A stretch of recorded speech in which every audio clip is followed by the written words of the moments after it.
Hello sister, उम्मीद करते हैं आप लोग अच्छे होंगे, अपनी तैयारी में लगे होंगे।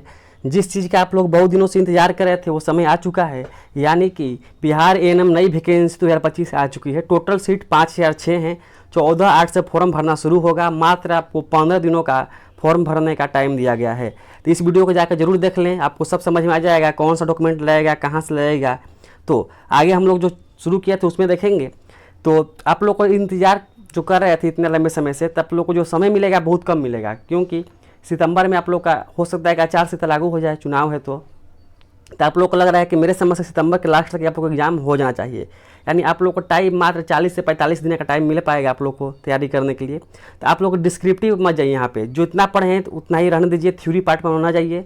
एमसीक्यू लगाना शुरू कीजिए, जितना हो सके एमसीक्यू टेस्ट सीरीज देना शुरू कीजिए। चलिए हम लोग जो शुरू किए थे प्राइमरी का यूनिट 5 देखेंगे आज हम लोग। अगर आप मेरे चैनल से जुड़ कर तैयारी करना चाहते हैं तो अच्छी बात है, क्योंकि वहाँ पे जीएनएम के बच्चों को बहुत हेल्प मिला और आपको भी बहुत हेल्प मिलेगा, क्योंकि यहाँ पे बहुत कम समय में अधिक क्वेश्चन कराया जाता है जो कि डायरेक्ट एग्जाम में पूछे जाते हैं। यहाँ पर डिस्क्रिप्टिव पढ़ने का भी टाइम हम लोग के पास नहीं है। तो प्राइमरी का यूनिट 5 देखेंगे, जो कि टॉप 40 सिलेक्टेड एमसीक्यू हैं, जो टॉपिक का नाम है नमूना संग्रह। तो चलिए शुरू करते हैं हम लोग आज का अपना लेक्चर और देखेंगे 40 प्रश्न को। तो मेरा पहला प्रश्न है, थूक यानी स्पुटम का नमूना किस बीमारी की पुष्टि में आवश्यक है? जल्दी बताएंगे। हम आप लोग के पास टाइम कम है, हम लाइव नहीं आ सकते हैं, क्योंकि लाइव आने में बहुत टाइम वेस्ट होता है। 10 क्वेश्चन कराने में 1 घंटा लग जाएगा और हम लोग के पास उतना टाइम नहीं है कि टाइम इतना वेस्ट करें। चलिए, तो इसका सही जवाब हो जाएगा तपेदिक, यानी कि टीबी की जाँच के लिए स्पुटम यानी थूक का सिंपल लिया जाता है। अगला प्रश्न देखेंगे, सेकेंड नंबर है, मूत्र में शर्करा जाँच के लिए किस टेस्ट का प्रयोग होता है? जैसा कि आप लोग फिगर में देख रहे हैं बेंडिक्ट टेस्ट, उसमें क्या होता है ध्यान से देखेंगे फिगर को तो कुछ समझ में आ जाएगा। जैसे बेंडिक्ट टेस्ट हम लोग कराते हैं, अगर वो रेड कलर का हो जाए या ग्रीन कलर का हो जाए तो क्या मानते हैं? पॉजिटिव। अगर वो स्काई ब्लू कलर का हो जाए तो क्या मानते हैं? नेगेटिव। या हल्का रेड यानी कि ऑरेंज जैसा भी हो तो क्या होता है? वो पॉजिटिव होता है। अगला प्रश्न देखेंगे, थर्ड नंबर, मल का नमूना कितने ग्राम पर्याप्त होता है? जो मल जांच करने के लिए हम लोग सैंपल लेते हैं वो कितना ग्राम होना चाहिए? तो ये है 5 से लेके 10 ग्राम तक। आप लोग अपना 40 क्वेश्चन का आंसर देंगे और लास्ट में ज़रूर कमेंट करके बताएंगे कि आपको 40 में कितना सही हुआ है। अभी टाइम है बस टेस्ट सीरीज देने का और टेस्ट लगाने का। अगला प्रश्न है, मलेरिया जांच के लिए किस प्रकार का रक्त स्मीयर बनाया जाता है? इसका सही जवाब हो जाएगा ऑप्शन ए, पतला और मोटा दोनों हो सकता है। अगला प्रश्न देखेंगे, 5 नंबर प्रश्न है, विडल टेस्ट किस रोग के निदान के लिए किया जाता है? इसका राइट आंसर हो जाएगा टाइफाइड के लिए होता है, ऑप्शन बी हो जाएगा। 6ठा नंबर प्रश्न देखेंगे, स्पुटम का नमूना कब लिया जाना चाहिए? यानी जो हम लोग स्पुटम लेते हैं, थूक लेते हैं, उसका नमूना कब लेना चाहिए? इसका राइट आंसर हो जाएगा सुबह एकदम खाली पेट, सुबह खाली पेट। अगला प्रश्न देखेंगे, 7 नंबर है, गुप्त रक्त जांच के लिए किसका नमूना लिया जाता है? इसका आंसर कमेंट करेंगे। राइट आंसर हो जाएगा मल का, ऑप्शन बी। 8 नंबर प्रश्न देखेंगे, रक्त संग्रह में टूर्निकेट कितनी देर से अधिक नहीं लगाना चाहिए? जो टूर्निकेट लगाते हैं वो कितना देर से अधिक नहीं होना चाहिए? तो राइट आंसर हो जाएगा 1 मिनट से अधिक नहीं लगाना चाहिए। अच्छा, इसके यूनिट जो 4 है वहाँ पे इम्यूनाइजेशन है, तो वहाँ पे हम लोग टीकाकरण और खुराक कर डाले हैं लेक्चर। वो सबसे अधिक क्वेश्चन उसी टॉपिक से आता है, तो प्ले लिस्ट में जाकर उसे जरूर देखना ना भूलें, क्योंकि सबसे इंपॉर्टेंट टॉपिक वही है प्राइमरी हेल्थ केयर नर्सिंग का। अगला प्रश्न देखेंगे, 9 नंबर, सिरिंज और सुई से खून लेते समय सुई का कोण कितना होना चाहिए? तो इसका राइट आंसर हो जाएगा ऑप्शन ए, 15 डिग्री होना चाहिए, जैसा कि आप लोग फिगर में देख सकते हैं। अगला प्रश्न देखेंगे, 10 नंबर, CSF सेरेब्रोस्पाइनल फ्लूइड्स का नमूना कहाँ से लिया जाता है? तो ये होता है रीढ़ के हड्डी से लिया जाता है, ऑप्शन ए हो जाएगा। पर यहाँ पर देखिए जो रीढ़ का हड्डी है, तो जो हड्डी होता है उसमें L3 L4 या L4 L5 के गैप से लिया जाता है। यहाँ पर लिखा गया है कि ये प्लम्बर पंक्चर होता है, लंबर पंक्चर प्रक्रिया के द्वारा लिया जाता है, जो आमतौर पर रीढ़ की हड्डी यानी L3 L4 या L4 L5 स्पेस से निकाला जाता है। यहाँ पर देख रहे हैं L1 L2 L3 L4, इसे याद रखेंगे। अगला प्रश्न देखेंगे, नेक्स्ट प्रश्न है 11 नंबर है, हिस्टोपैथोलॉजी के लिए नमूना किस में रखा जाता है, वो केमिकल का नाम बताना है, किस में रखा जाता है। जैसा कि फिगर में देख रहे हैं आप लोग, फॉर्मेलिन, इसी में रखा जाता है। अगला प्रश्न देखेंगे, 12 नंबर प्रश्न है, खून का नमूना लेने से पहले किस एंटीसेप्टिक का प्रयोग होता है।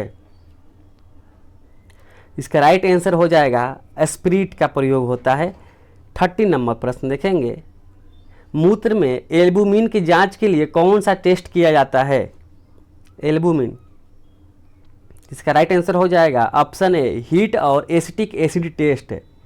आपको मेरे चैनल पे 2 वीडियो मिलेगा, एक प्राइमरी चलेगा, एक चल रहा है मिडवाइफरी। 2 वीडियो, एक सुबह में मिल जाएगा और एक रात में मिलेगा वीडियो, क्योंकि आप लोग को तैयारी जल्दी सिलेबस कंप्लीट करवाना है यूनिट वाइज, तो जल्दी करना पड़ेगा, यानी कि 2 से 3 वीडियो पर डे लाना पड़ेगा, जैसे हम जीएनएम के बच्चों के लिए किए थे, उससे आपको भी करेंगे ताकि आपका भी रिजल्ट अच्छा है। चलिए अगला प्रश्न देखेंगे, 4th नंबर, थूक का नमूना किस तापमान पर सुरक्षित रखा जाता है। थूक का नमूना जो स्पुटम लेते हैं वो किस तापमान पर होना चाहिए, तो वो जो हम रखते हैं उसे वो रखते हैं 2 डिग्री से लेकर 8 डिग्री सेल्सियस के बीच तक। ऑप्शन ए हो जाएगा। 15 नंबर प्रश्न है, रक्त में हीमोग्लोबिन जांचने के लिए किस विधि का प्रयोग होता है। हीमोग्लोबिन जांचने के लिए किस विधि का प्रयोग होता है। ये होता है सायरमेट हीमोग्लोबिन विधि। ऑप्शन ए हो जाएगा। 60 नंबर प्रश्न देखेंगे, मूत्र का नमूना लेते समय पहला हिस्सा क्यों फेंका जाता है। जब हम लोग मूत्र का नमूना लेते हैं तो पहला जो होता है उसे क्यों फेंकते हैं हम लोग।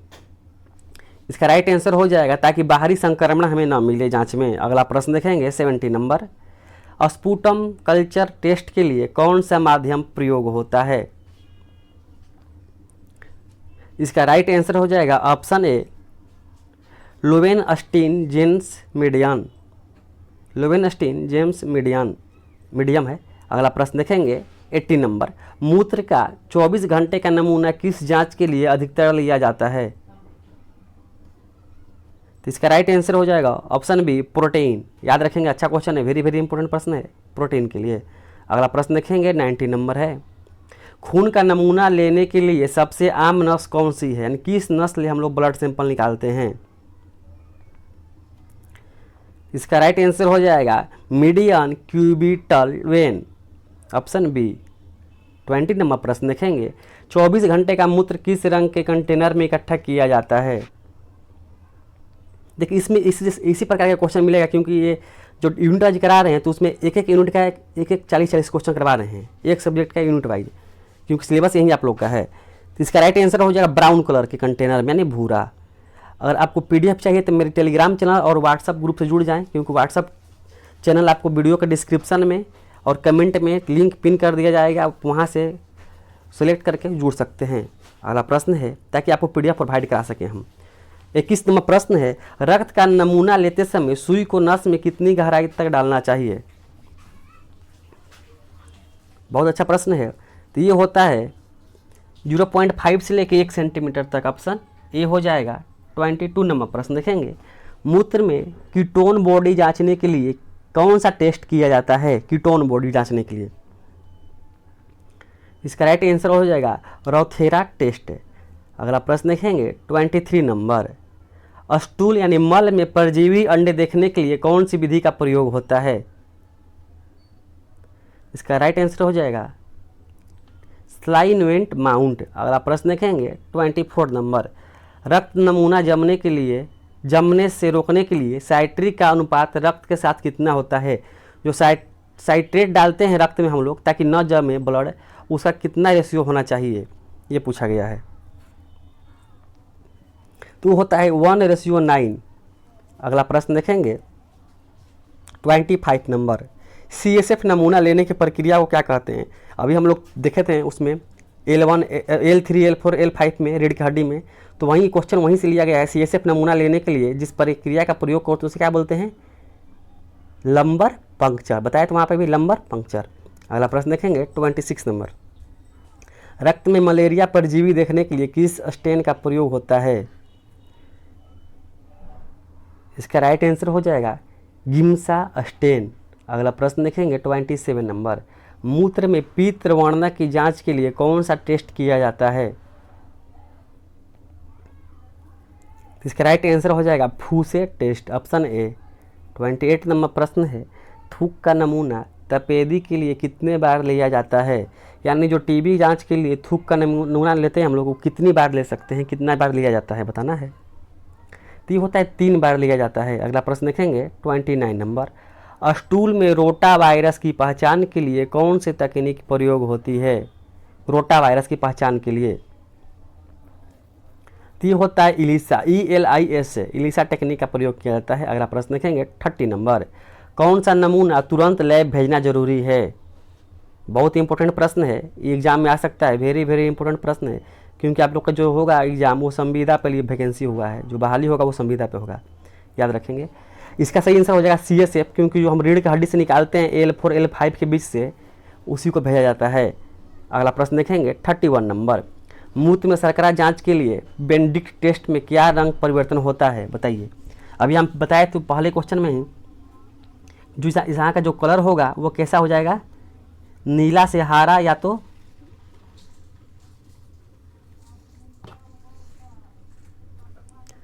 अगला प्रश्न है, मूत्र में शर्करा जांच के लिए बेनेडिक्ट टेस्ट में क्या रंग परिवर्तन होता है?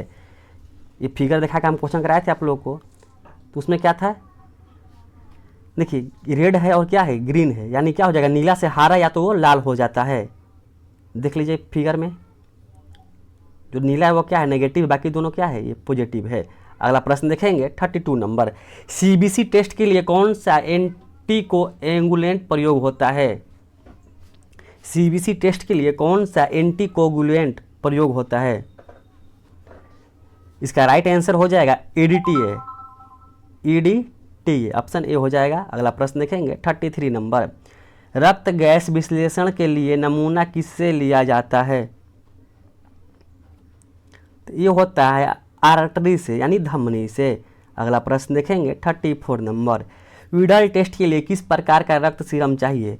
तो आपको पता है कि विडल टेस्ट होता है टाइफाइड की जांच के लिए, उसमें किस प्रकार का रक्त सीरम चाहिए ये बताना है आपको। इसका राइट आंसर हो जाएगा ऑप्शन बी, जमे हुए रक्त के सीरम। अगला प्रश्न देखेंगे 35 नंबर, रक्त शर्करा जांच के लिए कौन सा एंटीकोगुलेंट का प्रयोग होता है? तो ये होता है फ्लोराइड का, ऑप्शन ए। अगला प्रश्न देखेंगे 36 नंबर, थूक के नमूने में AFB देखने के लिए कौन सी विधि प्रयोग होती है? तो इसका राइट आंसर हो जाएगा option A, Ziehl Neelsen stain. ABF का आप लोग फुल फॉर्म हमें कमेंट में करेंगे। अगला प्रश्न देखेंगे 37 नंबर, CSF नमूना में अधिक प्रोटीन होने का कारण कौन सा हो सकता है? देखिए CSF बताया था अभी, उसका होता है meningitis, option A meningitis. 38 number प्रश्न देखेंगे, मलेरिया जांच में मोटे स्मीयर का उपयोग किसके लिए होता है? इसका राइट आंसर हो जाएगा परजीवी को पहचान के लिए। अगला प्रश्न देखेंगे 39 नंबर, ABF, देखिए एसिड फास्ट बैकली, इसका फुल फॉर्म होता है परजीवी ग्रेडिंग में 3+ का अर्थ क्या है? 3+ का अर्थ क्या है बताना है आपको। इसका राइट आंसर हो जाएगा ऑप्शन बी, प्रति फील्ड 10 से कम। अगला प्रश्न देखेंगे, 24 घंटे के मूत्र संग्रह में अमोनिया को स्थिर रखने के लिए कौन सा प्रिजर्वेटिव डाला जाता है ताकि अमोनिया स्थिर रहे? इसका राइट आंसर हो जाएगा, बहुत इंपॉर्टेंट प्रश्न है, हाइड्रोक्लोरिक एसिड। वीडियो अच्छा लगा तो लाइक करें, चैनल को सब्सक्राइब करें, अपने 4 दोस्तों के साथ जरूर शेयर करें। अगर आपको PDF चाहिए तो आप मेरे टेलीग्राम चैनल से जुड़ जाएं या व्हाट्सएप चैनल से जरूर जुड़ जाएं। धन्यवाद।